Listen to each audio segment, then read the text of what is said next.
বিসমিল্লাহির রহমানির রহিম। আমি নয়নমণি লাইফস্টাইল থেকে নয়নমণি বলছিলাম।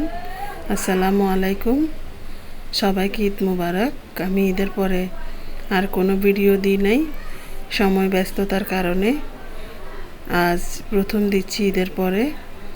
আসলে আমি ঈদের পরে কিছু জায়গায় বেড়াতে গিয়েছিলাম বাচ্চাদেরকে নিয়ে, যেহেতু বাচ্চাদের ছুটির দিন। তাছাড়া কয়েকদিন পরে স্কুল মাদ্রাসা খুলে ফেলবে, সেজন্য ওদেরকে নিয়ে একটু বেড়াতে গেলাম। তো ওটা আসলাম আমার চাচাতো বোনের বাড়িতে। অনেক জোরাজুরিতে, প্রায় অনেক বছর পরে ওদের বাড়িতে আসা হলো। তো ওদের বাড়িতে আসছি। ওদের বাড়িটা হলো সমুদ্র পাড়ে, একদম সমুদ্রের পাড়ে একটু দূরে আছে, কিন্তু ওদের সাততলায় উঠলে, ছাদে উঠলে ওই সমুদ্র পাড়টা দেখা যায়। সমুদ্রতে যে জাহাজগুলা নোঙর করেছে সব জাহাজগুলা দেখা যায়। আমার অনেক ভালো লেগেছিল ওদের শেষ ছাদের দৃশ্যটা। এটা হলো একটা ছাদ, আর আরেকটা ছাদ হলো এটা। তো এই তালইটা অনেক যত্ন করে গাছগুলা লাগিয়েছে। অবসর টাইমে আসরের নামাজ পড়ে উনি গাছগুলার যত্ন করে। আমাদেরকেও ছাদে তুলে ফেললো। বলতে গিয়ে অনেক ভালো লাগলো এই ছাদের দৃশ্যটা, গাছ লাগানোটা। আর এখানে ছাদের উপর উঠে আমি জুম করে সেই সমুদ্রের দৃশ্যটা তুলে ধরলাম। অবাক লাগলো আমার, সেই জুম করে দৃশ্যটা তুলে। দেখতে পাচ্ছেন এখানে বড় বড় জাহাজগুলা নোঙর করেছে।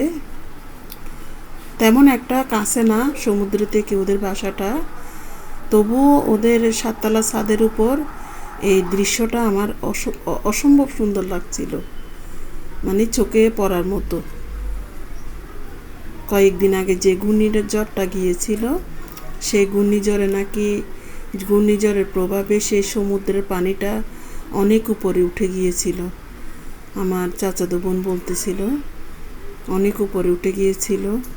বলতে গেলে ছাদ সহ, সমুদ্র সহ ওদের বাড়িঘর আমার কাছে অসম্ভব ভালো লেগেছিল।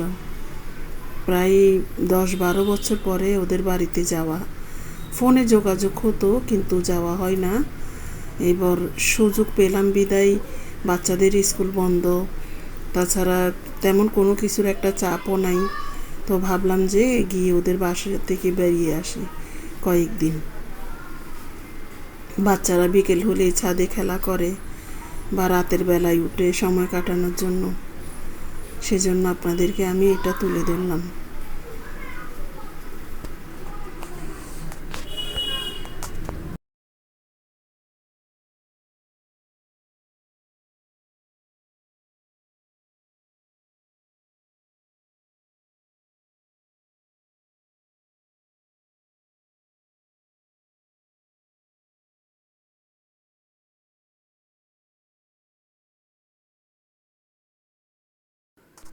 এদিকে আবার তুলে ধরলাম আরেক সাইডে এসে।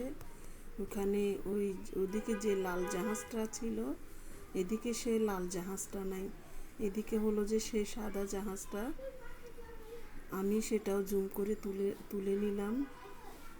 বলতে গেলে অসম্ভব সুন্দর লেগেছে ওদের বাড়ি সহ সেই সমুদ্রের ছাদটা। সেজন্য আমি আপনাদের কাছে শেয়ার করলাম।